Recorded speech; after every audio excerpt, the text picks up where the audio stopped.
Puri curry అండి. Puri curry చేస్తున్నాము. ఇవాళ బ్రేక్ఫాస్ట్ పూరీ చేస్తున్నాము. కర్రీ అయిపోయిన తర్వాత అంతా మళ్ళీ పెడతానండి వీడియో.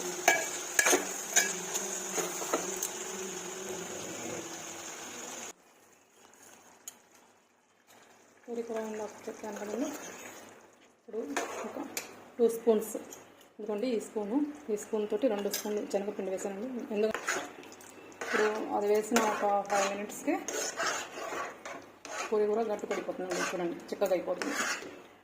కొంచెం కొత్తిమీర వేసేసి ఇంకా దించేసుకోవటమే. ఆలు క్యారెట్ మొత్తం మెత్తగా ఉడికిపోయినాయండి. అంతా బాగా ఉడికింది కర్రీ అంతా.